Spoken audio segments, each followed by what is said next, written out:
back to Storytime Online. Today we are going to read a book that's very special to me, and that is The Library by Sarah Stewart with pictures by David Small. So this book looks a little bit torn up, and that's because I've had it since I was 4 years old. And when I was 4, I actually took this book to my public library where I got to meet Sarah Stewart and David Small, and they signed this book for me. I'll show you guys real quick. It says, "To Grace, lovely name. Good books are friends for life. Sarah Stewart and David Small." I think this book might have something to do with why I became a librarian. It's really good. So after we read this, we're actually going to do a little activity together, so stick around, okay? The Library by Sarah Stewart, pictures by David Small.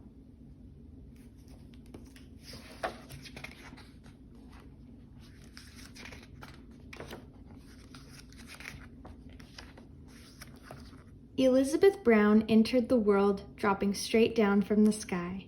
Elizabeth Brown entered the world skinny, nearsighted, and shy. She didn't like to play with dolls. She didn't like to skate. She learned to read quite early and at an incredible rate. She always took a book to bed with a flashlight under the sheet. She'd make a tent of covers and read herself to sleep. Elizabeth Brown went off to school dragging a steamer trunk. Elizabeth Brown unpacked her books, breaking the upper bunk. She sat in all her classes and doodled on a pad, adrift in dreams of entering a reader's Olympiad. She manufactured library cards and checked out books to friends, then shocked them with her midnight raids to collect the books again. Elizabeth Brown preferred a book to going on a date. While friends went out and danced till dawn, she stayed up reading late. She took a train one afternoon and promptly lost her way, so bought a house and settled down to tutoring for pay. Elizabeth Brown walked into town, summer, fall, winter, and spring. Elizabeth Brown walked into town looking for only one thing. She didn't want potato chips. She didn't want new clothes. She went straight to the bookstore. "May I have one of those?"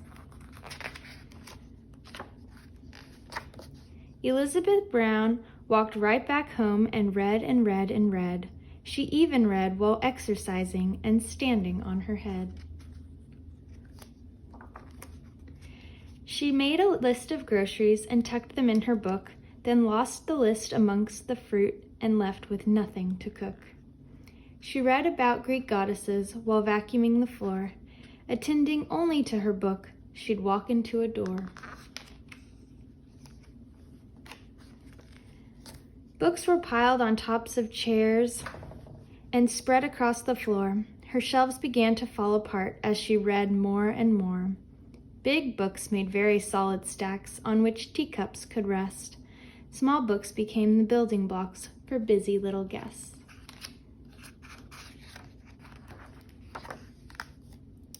When volumes climbed the parlor walls and blocked the big front door, she had to face the awful fact she could not have one more.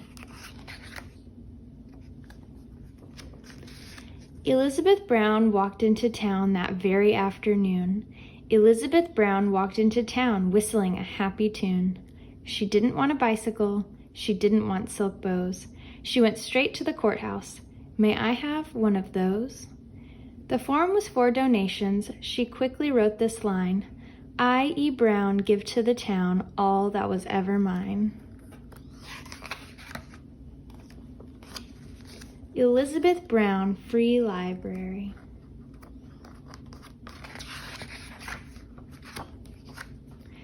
Elizabeth Brown moved in with a friend and lived to a ripe old age. They walked to the library day after day and turned page after page after page. The end. I hope you guys like that book as much as I do. Next, we're actually going to learn how to make our very own book with just a piece of paper and a pair of scissors.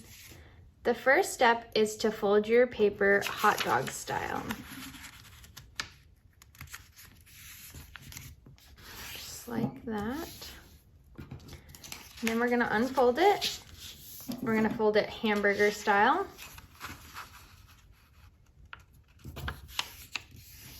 Like that. And then we're gonna fold it one more time in the same direction, in half. Okay, and then we're gonna unfold it once. We're gonna make a cut from here to here. Your open pieces of your open sides are gonna be on this end. We're gonna cut this part.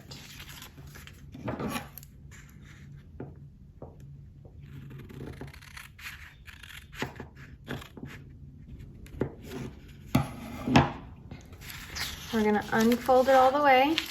That cut is now all the way from here to here.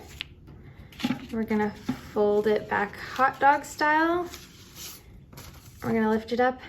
We can push these two pieces together. And then we're gonna fold this side over. And just like that, we have a book.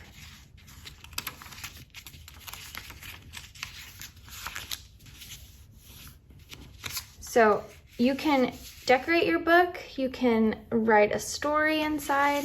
This is what my book looks like so far.